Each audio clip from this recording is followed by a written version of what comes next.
இன்னைக்கு ஜூலை 26 ஞாயிற்றுக்கிழமை. நேற்று தமிழ்நாட்டிலையும் டெல்லியிலையும் நடந்த முக்கியமான விஷயங்கள் எல்லாத்தையும் ஆதாரத்தோட ஒரே இடத்துல சுருக்கமாக தெளிவாக சொல்கிறதுக்காக வந்திருக்கேன். லைக் பண்ணுங்கள், உங்கள் கருத்தை கமெண்ட்டில் சொல்லுங்கள் உறவுகளே. மறக்காமல் இந்த வீடியோ ஹைப் பண்ணுங்கள். அப்போ தான் இந்த வீடியோ பல உறவுகளை போய் சென்றடையும். நம்மளோட டைம்ஸ் ஆஃப் ரிப்பப்ளிக் நியூஸ் குடும்பம் பெரிதாகும். உறவுகளால் நான், உறவுகளுக்காக நான் உங்கள் சிபி நவீன். இது டைம்ஸ் ஆஃப் ரிப்பப்ளிக் நியூஸின் காலை குரல். அனைவருக்கும் இனிய காலை வணக்கம் உறவுகளே. ஸோ இன்னைக்கு எபிசோடில் முக்கிய செய்தி 3 இருக்குது. கூடவே தொடர்கதை போர்டில் நிறைய அப்டேட் இருக்குது. நடுவில் எதையும் மிஸ் பண்ணாமல் முழுசாக பாருங்கள். கடைசி வரைக்கும் உங்களுக்கு தேவையான தகவல்கள் இருக்குது. ஸோ அதே மாதிரி நான் எப்பவுமே சொல்கிறது ஒன்று தான், கமெண்ட் பண்ணுங்கள். உங்களுடைய கருத்துக்கள் எனக்கு மிக மிக மிக மிக முக்கியம். அதே மாதிரி குயிக்காக முடிச்சிடுறேன். நிறைய உறவுகள் ஒரு பாசத்தோடு, அண்ணா உடம்பு சரியில்லையா, என்ன ஆச்சு, டல்லாக இருக்கீங்க, கொஞ்சம் டயர்டாக இருந்தேன், அதனால மூஞ்சி கொஞ்சம் டல்லாக இருந்தது, ஓரளவு ஃப்ரெஷ்ஷாக இருக்குன்னு நினைக்கிறேன். ஓகேவா? ஸோ உங்களுடைய அன்புக்கு ரொம்ப ரொம்ப நன்றி உறவுகளே. முதலாவதாக தலைப்பு செய்திகள். டெல்லியில் காலையில் ஒரு நிலவரம், மதியம் வேற ஒரு நிலவரம். உண்மையில என்ன நடந்துச்சு? அதே மாதிரி 88 வயசில் ஒரு மூத்த தலைவர் எடுத்த மிகப்பெரிய முடிவு, அன்னைக்கே முதல்வர் பண்ண ஒரு விஷயமும் இருக்குது. மூன்றாவதாக பார்த்தீங்கன்னா காவேரி விஷயத்தில் முதல்வர் மேலே எல்லா பக்கத்துலேயும் இருந்து வர அழுத்தம், யார் என்ன சொல்கிறாங்க. நாலாவது, சென்னையில் ஒரு அரசு துறையில் ஒரே அறிவிப்பில் 11 பேர் மேலே நடவடிக்கை. ஐந்தாவது, பேருந்தில் ஏறும்போது உங்கள் பர்ஸ் பத்திரமா இருக்கா, ஒரு பெண்ணுக்கு நடந்த சம்பவம், எல்லாருக்கும் எச்சரிக்கை. ஆறாவது, 5 மாநிலம் தாண்டி போய் சென்னை போலீஸ் நடத்தின ஒரு பெரிய வேட்டை. ஏழாவதாக, மருத்துவ படிப்பு விண்ணப்பத்துக்கு கடைசி தேதி நெருங்கிட்டு இருக்குங்க. வீட்டில் +2 முடிச்சவங்க இருந்தா கவனம். எட்டாவது, தங்க விலை இன்னைக்கு எந்த பக்கம் போயிருக்குன்னு பார்ப்போம். 9வதாக, நம்ம தொடர்கதை போர்டில் இன்னைக்கு 3 வழக்கில் முக்கியமான அப்டேட் இருக்கு. இன்னைக்கு முக்கிய செய்தி 3ங்க. 1, டெல்லி நீட் போராட்டத்தை திடீர் திருப்பம். 2, டாக்டர் ராமதாஸ் அரசியல் விலகல் அறிவிப்பு. 3வதாக, மேகதாது விவகாரத்தில் முதல்வருக்கு வர அழுத்தம். ஒவ்வொன்றா பார்ப்போம். இப்போது முக்கிய செய்திகள். டெல்லி அரசியல் நேற்று சென்னை வானிலை மாதிரி இருந்துச்சுங்க. காலையில் வெயில், மதியம் மழை. ஸோ முதல்ல காலை நிலவரம். நேற்று காலை பேப்பரில் வந்த செய்தி என்னன்னா, மத்திய கல்வி அமைச்சர் தர்மேந்திர பிரதான் ராஜினாமா செய்யலை. ஸோ பதவியிலிருந்து விலகியே தீரணுங்கிறது போராட்டக்காரங்களோட கோரிக்கையாக தான் இருந்துச்சு. ஸோ அதோட ராஜினாமாவுக்கு பதிலாக அவரை வேற துறைக்கு மாற்ற முயற்சி நடக்குதுன்னு ராகுல் காந்தி குற்றச்சாட்டு வச்சிருந்தாரு. ஸோ 3ஆம் கட்ட பேச்சுவார்த்தை நேற்று நடக்கும்னு சொல்லியிருந்தாங்க. சரி, இது காலை நிலவரம். மதியம் என்ன ஆச்சுன்னா, நேற்று மதியம் தந்தி டிவியில் பிரேக்கிங்காக வந்த தகவல், சிஜேபி அமைப்பு போராட்டத்தையே முழுசாக வாபஸ் பெறுவதாக அறிவிச்சிருந்தாங்க. ஸோ அவங்க சொல்கிற காரணங்கள் என்ன தெரியுமா? முதன்மை கோரிக்கையான அமைச்சர் ராஜினாமா ஏற்கப்பட்டதாக தகவலுங்க. ஸோ உயிரிழந்த மாணவர்களுடைய குடும்பங்களுக்கும் 1 கோடி இழப்பீடு கொடுக்க கொள்கை அளவில் ஒப்புதல், போராட்டக்காரங்க மேலே போட்ட வழக்குகளை திரும்ப பெறுவோங்கிற உறுதிமொழி, 4 வாரத்தில் கல்வி சீர்திருத்தம் பற்றி பேச்சுவார்த்தை. ஸோ இப்போ கவனமாக ஒரு விஷயம் சொல்கிறேன். ராஜினாமா ஏற்கப்பட்டதுங்கிறது இப்போ வரைக்கும் ஊடக தகவல் மட்டும்தான். மத்திய அரசு பக்கத்தில் இருந்து அதிகாரப்பூர்வ அறிவிப்பு எதுவும் இன்னும் வரல. காலையில் பேப்பரில் ராஜினாமா இல்லைன்னு சொல்லுச்சு, மதியம் டிவியில் ஏற்கப்பட்ட தகவல்னு சொல்லுச்சு. ஸோ இதை எது இறுதி உண்மைன்னு அரசு ஆவணம் வந்தால் தான் தெரியும். ஸோ அது வரைக்கும் நான் இதை உறுதினு சொல்ல மாட்டேன். கன்ஃபார்ம் ஆனதும் இதே காலை குரலில் நான் முதல் நாளாக உங்கள்கிட்ட சொல்லுவேன். ஆனால் 26 நாள் உண்ணாவிரதம், நாடு முழுக்க மாணவர் திரள்வு, இத்தனை நாள் இழுபறின்னு போன இந்த போராட்டம் ஒரு முடிவை நோக்கி வந்திருக்கிறது தான் பார்த்தீங்கன்னா நேற்று மிகப்பெரிய திருப்பம். இது பற்றின அரசியல் தலைவர்களோட எதிர்வினைகளை பார்த்தீங்கன்னா செய்தி சுருக்கத்தில் நான் உங்களுக்கு சொல்கிறேங்க. அடுத்த முக்கிய செய்தி, தமிழக அரசியலில் ஒரு சகாப்தம் முடிவுக்கு வந்திருக்கு. பாட்டாளி மக்கள் கட்சி நிறுவனர் டாக்டர் ராமதாஸ் தன்னுடைய 88வது பிறந்தநாள் அன்னைக்கு செய்தியாளர் சந்திப்பில் ஒரு அறிவிப்பு பண்ணியிருக்காரு. அரசியலில் இருந்து அடியோடு விலகுகிறேன். ஸோ இனி அரசியல் பேச மாட்டேன், கட்சியை இனிமேல் அன்புமணி ராமதாஸ் பார்த்துக்குவார்னு சொல்லிட்டாருங்க. ஸோ நினைச்சு பாருங்க, 5 தசாப்தத்துக்கும் மேலே தமிழக அரசியலில் இருந்த ஒரு குரல் 88 வயசில் தன் பிறந்தநாள் அன்னைக்கு போதும்னு சொல்லிட்டு விலகுவது சாதாரண விஷயம் இல்லை. கட்சிக்குள்ள இத்தனை வருஷம் நடந்த அப்பா மகன் இழுபறி எல்லாருக்கும் தெரியும். அதுக்கெல்லாம் இப்போ ஒரு முற்றுப்புள்ளி. இதே நாளில் இன்னொரு விஷயமும் நடந்துச்சு. முதலமைச்சர் திரு சி. ஜோசப் விஜய் டாக்டர் ராமதாஸுக்கு சமூக வலைத்தள பதிவில் பிறந்தநாள் வாழ்த்து சொல்லியிருக்காருங்க. நல்ல உடல்நலத்துடன் நீண்ட ஆயுளுடனும் பல்லாண்டு வாழ அப்படின்னு வாழ்த்துக்கள்னு சொல்லியிருந்தாரு. ஸோ அரசியல் வித்தியாசம் எதுவாக இருந்தாலும் ஒரு மூத்த தலைவரோட விலகல் நாளில் முதல்வர் பண்ண இந்த மரியாதை கவனிக்க வேண்டிய விஷயம். ஸோ அடுத்த முக்கிய செய்தி பார்த்தீங்கன்னா, 3வதாக காவேரி மேகதாது விவகாரம். முதல்வர் விஜய் கர்நாடகா முதல்வரை சந்தித்து பேச திட்டம் இருக்குன்னு நம்ம ஏற்கனவே பேசியிருக்கோம் இல்லையா? ஸோ இப்போ அந்த சந்திப்புக்கு முன்னாடியே எதிர்ப்புகள் வர ஆரம்பிச்சிருக்குங்க. முதல்வர் விஜய் பெங்களூர் போய் பேசக்கூடாது, இது விவசாய சங்க தலைவர்கள் வச்சிருக்கிற கோரிக்கை. ஸோ அதே கோரிக்கையை பாமக தலைவர் அன்புமணி ராமதாஸும் சொல்லியிருக்காரு. ஸோ அவங்க வாதம் வந்து பார்த்தீங்கன்னா மேகதாது விஷயத்தில் தமிழ்நாடு பேச்சுவார்த்தைக்கு போகிறது கர்நாடகாவுக்கு வந்து சாதகமாயிடும் அப்படின்னு சொல்கிறாங்க. இன்னொரு பக்கம் முன்னாள் முதல்வர் மு க ஸ்டாலின் தந்தி டிவியில் வெளியான பேட்டியில் முதல்வர் விஜய்க்கு ஒரு அறிவுரை சொல்லியிருக்காரு. ஸோ கர்நாடகாவோட மேகதாது பேச்சுவார்த்தைங்கிற ஒரு சதி வலையில் வந்து தமிழகம் சிக்கக்கூடாது.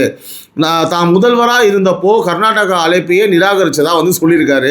நீங்கள் அந்த மூலமாக நிராகரிச்சிங்க, மக்கள் பிரச்சனை எல்லாத்தையும் நிராகரிச்சிட்டீங்க, ஓகேவா? நீங்களாம் பேசவே கூடாது. அடுத்து ஸோ இதுக்கு நடுவில் கர்நாடகா முதல்வர் டி.கே. சிவகுமார் சொல்கிறது என்ன தெரியுமா? விஜய் அனுப்பின கடிதத்தை பகிரங்கப்படுத்த முடியாது. ஸோ காவேரி தண்ணி பற்றி ஊரே பேசுது, ஆனால் கடிதம் மட்டும் ரகசியமா, என்னன்னு புரியல. ஸோ என்ன இருக்கும் அந்த கடிதத்தில்னு கர்நாடகாவே சஸ்பென்ஸில் வச்சுருக்குங்க. ஸோ இப்போ நிலைமை இதுதான். ஒரு பக்கம் போகவே கூடாதுங்கிற அழுத்தம், இன்னொரு பக்கம் போனா ஜாக்கிரதை அப்படின்ற ஒரு அறிவுரை. ஸோ மூணாவது பக்கம் கடித ரகசியம் வேற. அது என்ன கடிதம் தெரியலையே. ஓகே, முதல்வர் என்ன முடிவு எடுக்க போறாருங்கிறது தான் அடுத்த ஒரு பெரிய கேள்வி. இதை நம்ம தொடர்ந்து ஃபாலோ பண்ணுவோம். முக்கிய செய்தியாக இருந்தால் முக்கிய செய்தியாக சொல்கிறேன், அது தொடர்கதையாக இருந்தால் தொடர்கதையில் சொல்கிறேன். அடுத்ததாக செய்தி சுருக்கம், முக்கியமான செய்திகள் ஒவ்வொன்றா. முதலாவதாக நீட் விவகாரத்தில் அமைச்சர் CTR நிர்மல்குமார் திருவள்ளூரில் பேட்டி. நீட் தேர்வு பற்றி பேச திமுகவுக்கு எந்த தகுதியும் கிடையாதுன்னு சொல்லியிருக்காருங்க. உண்மைதான். இரண்டாவதாக அதே நீட் விவகாரத்தில் பிஜேபி தரப்பில் தமிழிசை சவுந்தரராஜன் மத்திய அரசு அடிப்பணியில் அக்கறையோடு எடுத்த முடிவு அப்படின்னு சொல்லிட்டு ஒரு பதில் சொல்லியிருக்காங்க. அதே மாதிரி வினாத்தாள் கசிவில் ஏற்கனவே 14 பேர் கைது ஆனதையும் சுட்டி காட்டிருக்காங்க. அடுத்ததாக மூணாவது திமுக MP கனிமொழி மாணவர்களோட போராட்டத்தை இளைஞர்களின் மிகப்பெரிய வெற்றி அப்படின்னு சொல்லி வாழ்த்திருக்காங்க. ஸோ கல்வியை மாநில பட்டியலுக்கு கொண்டு வரணுன்ற கோரிக்கையும் திரும்ப சொல்லியிருக்காங்க. இதே கோரிக்கையை நம்ம மாநில அமைச்சர் நிர்மல்குமாரும் முன்னாடியே வச்சிருக்காருன்றது கவனிக்க வேண்டிய விஷயம். நம்மளுடைய சிஎம்மும் அதை சொல்லியிருக்காரு. இதெல்லாம் ஓகே, நீங்கள் வாழ்த்து சொல்கிறீங்க, பார்த்து தெரிஞ்சுக்கோங்க. அங்கேயும் ஒரு போராட்டம் பண்ணாங்க, ஒரு நியாயமான போராட்டத்தை முன் வச்சாங்க, ஆக்கப்பூர்வமான ஒரு போராட்டத்தை முன் வச்சாங்க, ஜெயிச்சிருக்காங்க. இதனால வந்து ஒரு நல்லது நடந்திருக்கு. ஜென்சி டிஎம்கே என்ன மாதிரி அருமையாக பண்ணுறீங்க கனிமொழி. நீங்கள் வாழ்த்து தெரிவிக்கிறதுக்கு முன்னாடி உங்கள் பக்கம் திரும்பி உங்கள் இளைஞர்கள் நீங்கள் உருவாக்குறீங்களே ஜென்சி டிஎம்கேன்னு ஒரு கொடுமையை, அந்த கொடுமையை போய் என்னன்னு கொஞ்சம் பார்த்துக்கோங்க. அடுத்தபடியாக நாலாவது ஜனநாயகன் படம் விவகாரத்தில் முதல்வர் விஜய் மேலே திமுக தரப்பில் கடுமையான விமர்சனம் வந்திருக்கு. ஓடாத படத்தை பார்த்து அமைச்சர்கள் அழுகிறார்கள் அப்படின்னு. ஸோ இது அவங்க தரப்பு அரசியல் விமர்சனம். இருக்கிறது இருக்கப்படி நான் உங்ககிட்ட சொல்கிறேன், அதான் என்னோட வேலை. அஞ்சாவதாக முதல்வர் விஜயோட புது அலுவலகம் நாமக்கல் கவிஞர் மாளிகையோட 10வது தளத்துக்கு மாறுது. அலுவலகம் எங்கன்னு நம்ம ஃபாலோ பண்ணிட்டு வந்த விஷயத்துக்கு இதோட ஒரு தெளிவான முடிவு வந்துருச்சுங்க, ஓகேவா? ஸோ அடுத்து ஆறாவது நெல்லை மனோன்மணியம் சுந்தரனார் பல்கலைக்கழக பட்டமளிப்பு விழாவில் வந்தே மாதத்துக்கு பிறகுதான் தமிழ் தாய் வாழ்த்துன்னு துணைவேந்தர் சொன்னது பெரிய சர்ச்சையாகி இருக்குங்க. அன்புமணி ராமதாஸ் கண்டனம் தெரிவிச்சிருக்காரு. சும்மாவே இருக்க மாட்டாங்க போல இருக்கு. ஸோ ஏழாவது ஸ்டார்ட் அப் துறையில் தமிழ்நாட்டுக்கு ஒரு நல்ல செய்தி. 15,000 நிறுவனங்களோட நாடு முழுக்க தமிழ்நாடு முதலிடம். அதில் பெண்கள் நடத்த நிறுவனங்கள் மட்டும் 7,000ங்க. சூப்பர் விஷயம் இல்லை. அடுத்ததாக எட்டாவது அரசு கலை கல்லூரிகளில் இந்த வருஷம் 90,000 பேருக்கு இடம் கிடைச்சிருக்கு. அதில் 53,000 பேர் வந்து பெண்கள் உறவுகளே. 3ஆம் பாலினத்தவர் வந்து பார்த்தா 25 பேர் வந்து இடம்பெற்றிருக்காங்க. 9வதாக அதோடு சேர்த்து 129 அரசு கல்லூரிகளுக்கு புது முதல்வர்கள் வந்து விரைவில் நியமனம்ங்க. பதவி உயர்வு பட்டியலுக்கு அரசு ஒப்புதல் கொடுத்துருக்கு, வாழ்த்துக்கள். 10வதாக பள்ளி மாணவர்களோட உணவை கண்காணிக்க வந்து ஊட்டச்சத்து அட்டவணை வந்து வருது. காய்கறி அப்புறம் தயிர் பழம் கட்டாயம் வந்து பார்த்தீங்கன்னா கல்வித்துறை வந்து அதிகாரிகள்கிட்ட வந்து சொல்லியிருக்காங்க. அடுத்ததாக 11வது செய்தி, கிளாம்பாக்கம் செங்கல்பட்டு மெட்ரோ ரயில் விரிவாக்கத்துக்கு திட்ட அறிக்கை தயாரிக்க டெண்டர் விடப்பட்டிருக்கு. புறநகர் மக்களுக்கு ஒரு நல்ல செய்திங்க இது. அடுத்தது 12வதாக டிவிகே சார்பாக ஈரோடு கோபிச்செட்டிப்பாளையத்தில் வேலைவாய்ப்பு முகாம் தொடங்கியிருக்கு. இளைஞர்களை நேரடியாக வேலைவாய்ப்போட இணைக்கிற முயற்சி. அந்த பக்கம் ஈரோடு பக்கம் உறவுகள் அந்த கோபிச்செட்டிப்பாளையம் அங்கெல்லாம் இருந்தீங்கன்னா அது என்னன்னு கொஞ்சம் பார்த்துக்கோங்க. 13வதாக சாலை விபத்துகளில் வருத்தமான தகவல். திருச்சி பக்கத்தில் வேன் மேலே அரசு பேருந்து மோதி பெண் உட்பட 3 பேர் உயிரிழப்பு. மதுரையில் காருக்கு வந்து 2 பேர் உயிரிழப்பு. அதோட திருவண்ணாமலை கிரிவல பாதையில் இடுக்கு பிள்ளையார் கோவில் குகைக்குள்ள சிக்கி ஆந்திர பக்தர் ஒருவர் வந்து மூச்சு திணறலில் உயிரிழந்திருக்காருங்க. ஸோ கூட்டமான இடங்களில் குறுகலான இடங்கள்லாம் கொஞ்சம் கவனமாக இருங்க. ட்ராவல் பண்ணும்போது கொஞ்சம் கவனமாக ட்ராவல் பண்ணுங்கள் தயவு செஞ்சு. அடுத்தது மேக்ஸிமம் இந்த நைட் ட்ராவலை அவாய்ட் பண்ணுறேங்க உறவுகளே. ஸோ அடுத்து 14வதாக சிங்கப்பெண் சிறப்பு படை பற்றி காவல்துறை தரப்பில் ஊடகங்களுக்கு தெரிவித்த வாராந்திர எண்கள். இது ரொம்ப இன்ட்ரெஸ்டிங்கான ஃபேக்டர்ஸ், ஓகேவா? ஏன்னா என்ன பண்ணி கேட்டுனே இருக்கிறானுங்க தேவையில்லாமல் லூசு பசங்க. நான் சொல்கிறது யாருன்னா உங்களுக்கு தெரியும் யாருன்னு, நீங்களே ஃபிக்ஸ் பண்ணிக்கோங்க. ஜூலை 17 முதல் 23 வரைக்கும் 346 புகார்களுக்கு உடனடி நடவடிக்கை எடுத்திருக்காங்க. 28 வழக்கு பதிவு. காணாமல் போன 6 குழந்தைகள் வந்து மீட்பு. 15 கடைசியாக தங்க விலை பவுனுக்கு ரூபாய் 560 ஏறி ரூபாய் 1,06,400 ஆகியிருக்கு. 22 கேரட் கிராம் ஒன்று வந்து பார்த்தீங்கன்னா 13,300 வெள்ளி கிராம் வந்து பார்த்தீங்கன்னா ரூபாய் 240. புதுசாக தங்க விலைலாம் சொல்லி கேட்குறீங்களா? ஒரு சப்ஸ்கிரைபர் சொன்னாங்க, எங்கள் தங்க விலைலாம் வந்து சொல்லுங்களேன் அப்படின்னு சொல்லிட்டு அதனால் வச்சாச்சு. அடுத்து முதல்வருடைய நேத்திய முக்கியமான நிகழ்வு டாக்டர் ராமதாஸுக்கு பிறந்தநாள் வாழ்த்து. அதை முக்கிய செய்தியில் விரிவாக சொல்லிட்டேன். அரசியல் விலக்கல் அறிவித்த அதே நாளில் முதல்வர் பண்ண வாழ்த்துங்கிற அந்த சூழல் தான் இதோட சிறப்பு. வேறு எந்த முதல்வர் அப்டேட்டும் நேற்று இல்லை. பொதுவாக உங்களுக்கு இந்த சாட்டர்டே சண்டே நம்ம சிஎம் வந்து ஒரு பிரேக் விடுவார், ரொம்ப இம்பார்ட்டன்ட் மட்டும் தான் நிகழ்ச்சியில் கலந்துப்பார், அதனால் எதுவும் கிடையாது. அடுத்ததாக தாவேகா அரசின் நகர்வுகள். அரசு ஆவணங்களில் இருந்து நேற்றைய முக்கியமான அறிவிப்புகள். 1, மழைக்கு முன்னாடியே தூர்வாரல் பணி. முதலமைச்சர் உத்தரவுப்படி ஊரக வளர்ச்சி மற்றும் நீர்வளத்துறை அமைச்சர் என் ஆனந்த் சென்னை மற்றும் புறநகர் நீர்நிலைகளை தூர்வாரும் பணிகளை வந்து நாளை திங்கட்கிழமை 27/7 கள ஆய்வோடு தொடங்குறாரு. ஸோ 3 நாள் 6 இடம்ங்க. நாளை கூவம் நதி என்ன கோயம்பேடு ப்ளஸ் ஒக்கியம் மடுவு, அப்புறம் 28ஆம் தேதி அடையாறு மணப்பாக்கம் இருக்கு இல்லையா அங்கே, ப்ளஸ் தெற்கு பக்கிங்காம் கால்வாய், 29ஆம் தேதி வந்து பார்த்தா வேளச்சேரி ஏரி ப்ளஸ் நாராயணபுரம் ஏரி. சென்னையில் மொத்தம் 60 கிலோமீட்டர் ஆறுகள். ஓகேவா, 60 கிலோமீட்டர் ஆறுகளுங்க சென்னையில். இந்த மதராசப்பட்டினம் மட்டும்லாம் நீங்கள் பார்த்துருப்பீங்க, அது ஃபுல்லாக சென்னை தான். அந்த படத்தை தான் அப்படி பார்த்துக்க முடியும், எங்கே சீரழிச்சிட்டாங்க. ரைட்டு. 54 கிலோமீட்டர் கால்வாய்கள், 3700 ஹெக்டர் வந்து ஏரிகள். இதெல்லாம் பருவமழைக்கு முன்னாடி தூர்வார திட்டம். ஸோ மழை வந்ததுக்கு அப்புறம் அல்லாடுறதுக்கு பதிலாக முன்னாடியே பணி தொடங்குறது ஒரு நல்ல நகர்வு. ஓகேவா, பணி எவ்வளோ தூரம் நடக்குதுன்னு நாமளும் ஃபாலோ பண்ணுவோம். இங்கே நான் உங்களுக்கு அப்டேட் பண்ணுறேன். 2வதாக சினிமா படிக்க ஆசைப்படுறவங்களுக்கு ஒரு வாய்ப்பு. ஓகே, கவனிங்க. தமிழ்நாடு அரசு எம்ஜிஆர் திரைப்படம் மற்றும் தொலைக்காட்சி பயிற்சி நிறுவனத்தில் இளங்கலை காட்சி கலை படிப்புகள் 29 இடம் வந்து பார்த்தீங்க அப்படின்னா காலியாக இருக்குது. ஓகேவா, ஸோ திரும்பவும் சொல்கிறேன், இளங்கலை காட்சி கலை படிப்புகளில். ஓகேவா, ஒளிப்பதிவு 3, அப்புறம் எண்மணி இடைநிலை வந்து 11, அதுக்கப்புறம் இன்னொரு ஒளிப்பதிவு சவுண்ட் இன்ஜின் நினைக்கிறாது அது 9, அப்புறம் படத்தொகுப்பு 3, உயிர் பூட்டல் மற்றும் காட்சி பயன் வந்து பார்த்தீங்க அப்படின்னா 3. ஸோ நாளை வந்து பார்த்தீங்கன்னா 27/7 முதல் விண்ணப்பிக்கலாம். இந்த ஆவண பதிவேற்றத்துக்கு கடைசி நாள் வந்து ஆகஸ்ட் 5 மாலை 5 மணி. இணையதளம் www.filminstitute.tn.gov.in. இங்கே காமிச்சிருப்பாப்பில் நம்ம எடிட்டரு, இதே ஸ்க்ரீனில் போட்டிருக்கேன், பார்த்துக்கோங்க. தேவைப்படுறவங்களுக்கு இதை ஷேர் பண்ணுங்கள். 3வதாக கல்வித்துறையில் 19 பேருக்கு வந்து பதவி உயர்வு. மாநில கல்வியில் ஆராய்ச்சி மற்றும் பயிற்சி நிறுவனத்தில் 7 பேருக்கு இணை இயக்குனர் முதல்வர் பதவி உயர்வும், 12 பேருக்கு முதுநிலை விரிவுரையாளர் பதவி வந்து உயர்வும், மொத்தம் 19 பேருக்கான ஆணைகளை அமைச்சர் ராஜ்மோகன் வழங்கியிருக்காரு. ஸோ 4வது பார்த்தா 265 குடும்பங்களுக்கு வீடு. மயிலாப்பூர் தொகுதி குயில் தோட்டம் திட்டப்பகுதியில் 265 பயனாளிகளுக்கு அடுக்குமாடி குடியிருப்பு ஒதுக்கிடுங்க. ஸோ ஆணைகளை உணவுத்துறை அமைச்சர் வெங்கட்ரமணன் வந்து வழங்கியிருக்காரு. 265 குடும்பங்களுக்கு சொந்த வீடுங்கிற கனவு கைக்கு வந்திருக்கு. வீடு வாங்கினவங்களுக்கு வாழ்த்துக்களுங்க, ரொம்ப மனசு நிறைவாக இருக்குது. 5வதாக பள்ளி மாணவர்களுக்கு ஒரு போட்டி. கல்வியை கொண்டாடுவோம் வினாடி வினா போட்டிங்க. 5 முதல் 12ஆம் வகுப்பு படிக்கிற எல்லா மாணவர்களும் QR கோட் ஸ்கேன் பண்ணி பங்கேற்கலாம். ஸோ கடைசி நாள் வந்து ஆகஸ்ட் 16. சந்தேகங்களுக்கு இந்த இமெயில் சொல்கிறேன், கல்வியை கொண்டாடுவோம் @gmail.com. ஸோ வீட்டில் பசங்க இருந்தால் கண்டிப்பாக பங்கேற்க வைங்க, புரியுதா? கண்டதையும் மொபைலில் பார்த்து சும்மா நோண்டிக்கிட்டே இருக்காதீங்க, இன்ஸ்டாகிராமே இதெல்லாம் பார்ட்டிசிபேட் பண்ணுங்கள். ஸோ இதோட சேர்த்து ஒரு வரி. சென்னை காவல் ஆணையர் முனைவர் அமல்ராஜ் பிராட்வேல சாலை பாதுகாப்பு விழிப்புணர்வு நிகழ்ச்சி நடத்தி விபத்தில் கோல்டன் ஹவரில் உயிர் காப்பாற்றினவங்களுக்கு சான்றிதழ் வழங்கியிருக்காரு. சுமார் 800 மாணவ மாணவியர் வந்து பங்கேற்றிருக்காங்க. ஸோ அடுத்ததாக நம்மளுடைய தொடர்கதை. ஸோ நம்ம தொடர்கதையாக பேசிட்டு வர வழக்குகளோட போர்டு. இது போர்டுனா ஒரு சார்ட் போர்டு மாதிரி நான் க்ளீனாக சொல்கிறேன்.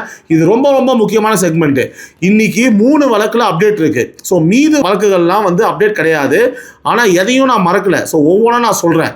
அப்டேட் 1, தாவேகா எம்எல்ஏ கிட்ட ரூபாய் 35 கோடி பேரம் பேசின வழக்கு. ஸோ திமுக முன்னாள் அமைச்சர் செந்தில் பாலாஜியும் அவரோட தம்பியும் நேற்று திருவல்லிக்கேணி காவல் நிலையத்தில் நேரில் ஆஜராகி துணை ஆணையர் விசாரணைக்கு பதில் சொல்லியிருக்காங்க. ஸோ விசாரணையில் வந்து போலீஸ் மிரட்டினாங்களான்னு நிருபர்களை கேட்டதுக்கு செந்தில் பாலாஜி சொன்னது ஒரே வார்த்தை, பிறகு சொல்கிறேன் அப்படின்ட்டாப்ல. ஸோ இந்த வழக்கோட பின்னணி உங்களுக்கு ஞாபகம் இருக்கும். 14 பேர் கைது, ஆப்ரேஷன் மேகாலயான்னு போலீஸ் சொன்னால் அந்த முழு சங்கிலி. இப்போது வழக்கு வந்து விசாரணை கட்டத்தில் இருக்குது. ஸோ நீதிமன்றம் தான் இறுதியாக சொல்லணும். அப்டேட் 2, தொடர் காவல் நிலைய மரணங்கள் விவகாரம். முதலமைச்சர் விஜய் வாய் திறப்பது எப்போதுன்னு முன்னாள் முதல்வர் மு க ஸ்டாலின் வந்து கேள்வி எழுப்பியிருக்காரு. இந்த த்ரெட்டோட பின்னணியில் தூத்துக்குடி அருணாச்சலம் மரண வழக்கும் இருக்கு. புரியுதா? அதை நம்ம மறக்கல. ஸோ அது நீதிமன்ற விசாரணைக்கு உட்பட்ட விஷயம். ஸோ குடும்பத்தோட குற்றச்சாட்டுகள் விசாரணையில் இருக்கு. இந்த விவகாரத்தில் அரசு தரப்பு பதில் என்னன்னு நம்ம காத்திருக்கோம். அப்டேட் 3, பத்திரப்பதிவு துறை ஊழல் வேட்டை. ஸோ ஊழல் புகாரில் சிக்கின 11 அதிகாரிகள் சஸ்பெண்டு பண்ணப்பட்டிருக்காங்கன்னு அமைச்சர் லோகேஷ் வந்து அறிவிச்சிருக்காரு. பழனி கோயில் நிலப்பத்திர விவகாரத்தில் இருந்து தொடங்கின இந்த துறை சுத்தகரிப்பு இப்போது 11 பேர் வரைக்கும் வந்திருக்கு. தப்புனா தப்பு அப்படிங்கிற அளவுக்கோல் துறைக்குள்ளேயே வந்து அப்ளை ஆகுறது நல்ல விஷயம் தான் உறவுகளே. இன்னைக்கு நீட் வழக்கும் வந்து பார்த்தீங்கன்னா ராமதாஸ் விஷயமும் இந்த போர்டில் தான் இருக்குது. ஸோ அதை மேலேயே நான் விரிவாக உங்களுக்கு சொல்லிட்டேன். அப்டேட் இல்லாத ஆனால் நம்ம மறக்காத வழக்கு. ஏன்னா சில பேர் கேட்குறீங்க, ஆனால் இந்த கேஸ் என்ன ஆச்சு, நவீன் இந்த கேஸ் என்ன ஆச்சுன்னு சொல்லிட்டு. ஸோ நான் இப்போ சொல்லிடுறேன். இதெல்லாம் வந்து பார்த்தீங்கன்னா நம்ம மறக்காத அப்டேட்டில் இருக்குது. ஆனால் அடுத்த அப்டேட் வரல. கரூர் வழக்கு உச்சநீதிமன்றத்தில் நிலுவை. கரூர் கோயில் இனாம் நிலை விவகாரத்தில் உயர்நீதிமன்ற நோட்டீஸுக்கு அரசு பதில் தாக்கல் ஆகணும். புரியுதுங்களா? ஸோ அந்த நிலைமையில் இது இருக்குது. அடுத்து 2வது அருண் IPS விவகாரம். DVACயில் இருந்து இடமாற்றம் அவர். அப்புறம் விசாரணை நடக்குதுன்னு ஊடக தரப்பில் வந்த தகவல். இது இன்னும் தகவல் நிலையில் தான் இருக்குது. அரசு பக்கத்தில் இருந்து அதிகாரப்பூர்வமாக எதுவும் வரல. வந்ததும் நான் உங்களுக்கு சொல்கிறேன். 3வது பழனி கோயில் நிலம் வழக்கு CBCID விசாரணை நடந்துட்டு இருக்கு. சரிங்களா? ஸோ 4வது வேலூரில் தாவேகா மாவட்ட பொறுப்பாளர் ஒருவர் மேலே வந்த பாலியல் தொல்லை புகார். ஸோ விசாரணை நிலையில் இருக்குது. இது கட்சி சம்மந்தப்பட்ட விஷயமா இருந்தாலும், அதாவது ஆளுங்கட்சி சம்மந்தப்பட்ட விஷயமா இருந்தாலும் மறைக்காமல் நம்ம என்னவோ அதை எப்போவே நம்ம சொல்லுவோம். சரிங்களா? ஸோ 5வது 5 தொகுதி இடைத்தேர்தல் தடை மற்றும் 6 MLA தேர்தல் வழக்கு உயர்நீதிமன்றத்தில் நிலுவையில் இருக்குது. 6வது கீழ்ப்பாக்கம் அரசு மண்டல மருத்துவமனை நோயாளி கொலை வழக்கு விசாரணை நிலையில் இருக்குது. 7வது மாம்பாக்கம் வீராசாமி லஞ்ச வழக்கு கட்சி நீக்கம் கைதுக்கு அப்புறம் வழக்கு நிலுவையில் இருக்குது.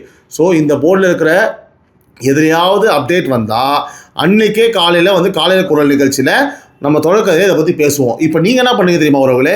இந்த லிஸ்ட்டில் நான் ஏதாவது ஃபாலோ அப்பில் மறந்துட்டேன், ஆனால் இந்த முக்கியமான கேஸ் நம்ம விட்டோனே அப்படின்னு ஏதாவது இருக்குன்னா அது நம்மளோட உறவுகள் கமெண்ட்டில் சொல்லுங்கள். நம்ம ஃபாலோ அப் லிஸ்ட்டில் இதில் போட்டுக்கலாம். ஸோ அடுத்ததாக வந்து பார்த்தீங்கன்னா FIR அண்ட் அரெஸ்ட். சென்னை காவல் ஆணையரகம் வெளியிட்ட அதிகாரப்பூர்வ அறிக்கையிலிருந்து முக்கியமான வழக்குகள். முதலாவதாக குட்கா போதைப் பொருள் சிறப்பு நடவடிக்கை. ஆணையர் முனைவர் அமல்ராஜ் உத்தரவுப்படி நடக்கிற சிறப்பு நடவடிக்கைகளில் யானை கவுனி வால்டாக்ஸ் சாலையில் 2 பேர் கைதுங்க. 22.7 கிலோ தடை செய்யப்பட்ட குட்கா மாவா பறிமுதல். ஆந்திராவில் இருந்து வாங்கி வந்து சென்னையில் விற்பனை பண்ண திட்டம். கைதானவங்களில் ஒருத்தர் வந்து ஹைதராபாத்தை சேர்ந்தவர். மாநிலம் தாண்டிய சப்ளை சங்கிலிங்க. ஸோ ஒரு தெளிவு. இது ஜூலை 24 அன்னைக்கு நடந்த புது நடவடிக்கை. முன்னாடி நம்ம பேசின அந்த குட்கா தொடர்பான வேறு விஷயங்களோட இதை குழப்பிக்காதீங்க. இது வந்து டெய்லி அப்டேட்டு ஃப்ரெஷ்ஷு. ஓகேவா? ஸோ 2வது சைபர் மோசடி 5 மாநில வேட்டை. CCB சைபர் குற்ற காவல் நிலைய வழக்குகளில் தலைமறைவாக இருந்த எதிரிகளை பிடிக்க ஆணையர் உத்தரவின்படி 6 தனிப்படைகள் மகாராஷ்டிரா, உத்தரப்பிரதேசம், மேற்கு வங்காளம், ராஜஸ்தான், கர்நாடகான்னு 5 மாநிலங்களில் முகாமிட்டு 14 பேரை வந்து கைது பண்ணியிருக்காங்க. அதில் 4 பேர் வந்து நீதிமன்ற பிடியாணை வந்து எதிரிகள்ங்க. ஸோ கைபேசி, வங்கி ஆவணங்கள், ATM கார்டுகள், நிறைய ஆதாரங்கள் கைப்பற்றப்பட்டிருக்கு. ஸோ உங்களுக்கு ஒரு முக்கியமான எண். சைபர் மோசடியில் பணம் போச்சுன்னா உடனே 1930க்கு கால் பண்ணுங்கள். முதல்ல 1 மணி நேரம் தான் பணத்தை மீட்க பெஸ்ட்டு சான்ஸு. பப்பரப்பான்னு உட்காந்துருக்காதீங்க. காசை விட்டு காசெல்லாம் விடாதீங்க, உஷாராக இருங்க. சரியா? ஸோ 3வதாக பேருந்து பயணிகளுக்கு ஒரு எச்சரிக்கை சம்பவம். போரூர் பக்கம் வசிக்கிற 47 வயது பெண் ஒருத்தர் கூட்ட நெரிசலான மாநகர பேருந்தில் பயணம் பண்ணப்போ அவங்க பர்ஸு திருடு போச்சு. உள்ளே இருந்த ATM கார்டில் 4 தவணையில் மொத்தம் ரூபாய் 14,800 எடுக்கப்பட்டிருக்கு. ஸோ ATM CCTV மூலமாக ஒரு பெண் எதிரியை வந்து பார்த்திங்கன்னா போலீஸ் கைது பண்ணி ரூபாய் 12,000 வந்து மீட்டிருக்காங்க. அவங்க மேலே ஏற்கனவே மொத்தம் 7 திருட்டு வழக்குகள். பாடம் என்னன்னா, கூட்டமான பேருந்தில் இந்த பர்ஸு ஃபோனெல்லாம் வந்து பார்த்தா முன்பக்கம் வச்சுக்கோங்க. பணம் எடுக்கப்பட்ட SMS வந்த உடனே கார்டை வந்து பார்த்தீங்கன்னா பிளாக் பண்ணுங்க. சரியா? கவனமாக இருங்க. ஓகேவா? 4வதாக நங்கநல்லூர் தூரித உணவக தாக்குதல். பார்சல் கேட்டதுக்கு காலி ஆயிடுச்சுன்னு சொன்னதால உணவு ஊழியரை வந்து பார்த்தா சகோதரர் 2 பேர் வந்து கற்களால் தாக்கி சுமார் 40,000 மதிப்புள்ள பொருட்களை வந்து உடைச்சிருக்காங்க. 3 பேர். அதில் ஒருத்தர் கைது. அவர் மேலே ஏற்கனவே வழிப்பறி, திருட்டு, கஞ்சா உள்பட சுமார் 18 வழக்குகள் இருக்குது.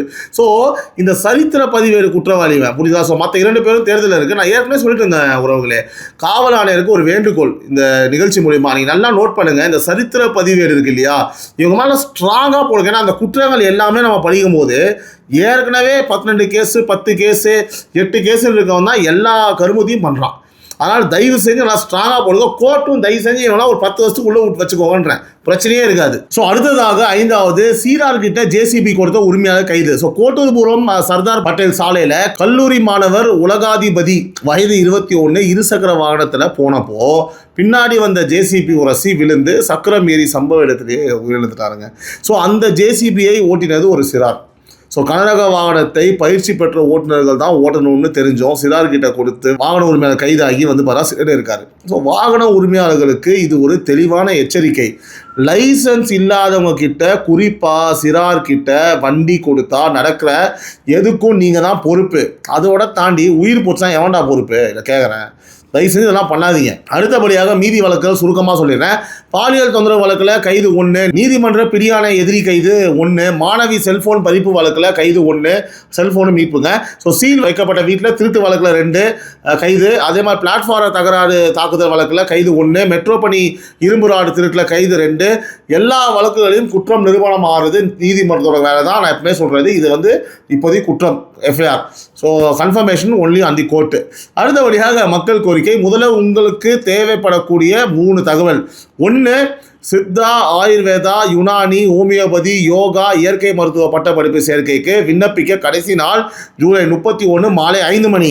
இணையதளம் www.tnayushselection.org. ஓகேங்களா? ஸோ இந்த நீட் மதிப்பெண் அடிப்படையில் வந்து சேர்க்க, யோகா இயற்கை மருத்துவத்துக்கு +2 மதிப்பெண் அடிப்படையில் வந்து சேர்க்கைங்க. ஸோ வீட்டில் +2 முடித்தவங்க இருந்தால் இதை தவிர விடாதீங்க, சரியா? ஸோ 2வதாக ஆதி திராவிடர் சாதி சான்றிதழை 2 நாட்களுக்குள்ளேயும், பழங்குடியினர் சான்றிதழை 1 வாரத்துக்குள்ளேயும் வழங்கணும்னு மாவட்ட ஆட்சியருக்கு அரசு உத்தரவு போட்டிருக்கு. தாமதம் பண்ணுற அதிகாரிகள் மேலே நடவடிக்கை எடுக்கப்படும் எச்சரிக்கையும் இருக்குங்க. ஸோ சான்றிதழுக்கு அலைஞ்சிட்டு இருக்கிறவங்க தயவு செஞ்சு இந்த உத்தரவை நினைவில் வச்சு உரிமையோடு போய் கேளுங்க. 3வது, சென்ட்ரல் கும்மிடிப்பூண்டி பாதையில் பராமரிப்பு பணி காரணமாக இன்றைக்கி சில மின்சார ரயில்கள் மாற்றம் இருக்குது. ஸோ அந்த பக்கம் பயணம் பண்ணுறவங்க புறப்படுறதுக்கு முன்னாடியே ரயில் விசாரணை எண் 139 கன்ஃபார்ம் பண்ணிவிட்டு கிளம்புங்க, சரிங்களா? ஸோ இப்போ மக்கள் கோரிக்கை. உங்கள் ஏரியாவில் சாலை பிரச்சனையா, தண்ணி பிரச்சனையா, அரசு அலுவலக அலைக்கழிப்பா, ஸ்க்ரீனில் காட்டியிருக்கிற நம்பருக்கு இதை வாய்ஸ் நோட் அனுப்புங்க. 9844430900. நீங்கள் அனுப்புனதும் நாங்கள் உடனே அதை ஒரு ஷார்ட் நியூஸ் கார்டாக தயார் பண்ணி யூடியூப்பு, இன்ஸ்டாகிராமு, ஃபேஸ்புக்கு, ட்விட்டர்னு எல்லா தளத்தையும் அப்போவே போஸ்ட் பண்ணுவோம். அது நேரடியாக அரசு பார்வைக்கும் போகும். ஸோ உங்கள் குரல் ஒரு நாள் கூட வெயிட் பண்ணாது. இதுதான் உறவுகளின் குரல். ஸோ நம்ம யூடியூப்லேயும் அதை போஸ்ட் பண்ணுவோம், செக் பண்ணிக்கோங்க. அடுத்ததாக நாளை என்ன? ஸோ நாளை ஜூலை 27 திங்கட்கிழமை அமைச்சர் என் ஆனந்த் கூவம் நதி, அப்புறம் ஒக்கியம் மனுவில் தூர்வாரல், அதுக்கப்புறம் வந்து பார்த்தீங்கன்னா கள ஆய்வோட வந்து பார்த்தீங்கன்னா பணி தொடக்கமாகுது.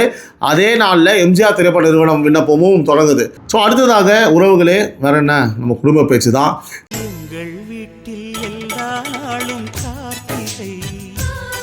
ஸோ தினமும் காலை 6 மணிக்கு காலை குரல், மதியம் 12 மணிக்கு அரசியல் மேடை. இந்த 2 நேரமும் நம்ம சந்திப்பு நேரம். ஸோ 2ம் புதுசாக ஜாயின் ஆகிருக்கிற உறவுகள் சப்ஸ்கிரைப் பண்ணிவிட்டு பெல் ஐக்கானையும் ஆன் பண்ணி வச்சுட்டு கரெக்டாக ஃபாலோ பண்ணிக்கோங்க. ஸோ என்னைக்காவது சம்டைம்ஸ் இந்த 12 மணிக்கு அரசியல் மேடை வந்து ஒரு இன்ட்ரெஸ்டிங் டாபிக் இல்லை, ஒரு எக்ஸ்க்ளூசிவ் விஷயம் இல்லை அப்படின்னா மட்டும் வராது. ஆனால் எது நடந்தாலும் உலகம் அழிந்தால் மட்டும்தான் காலை குரல் வராது. மற்றபடி எதுவாக இருந்தாலும் காலை குரல் வரும். எப்போவாவது மிஸ் ஆச்சுன்னா முறையே சொல்லிடுவேன் நான், ஓகேங்களா? ஸோ உறவுகளே முழுசாக பார்த்தவங்களுக்கு என்னுடைய மனமார்ந்த நன்றிகள். So happy Sunday. எல்லாம் சண்டே ஜாலியாக வீட்டில் ரெஸ்ட் எடுத்துருப்பீங்க. பல பேர் ஏதாவது ட்ரிப்பில் போயிட்டுருப்பீங்க. அப்படியும் இந்த வீடியோ வந்து நீங்கள் பார்க்குறீங்க அப்படின்னா உங்களுக்கு ஒரு special thanks. Love you all. மீண்டும் உங்களை நாளை காலை குரல் நிகழ்ச்சியில் சந்திக்கிறேன். Love you all. Take care. Bye bye.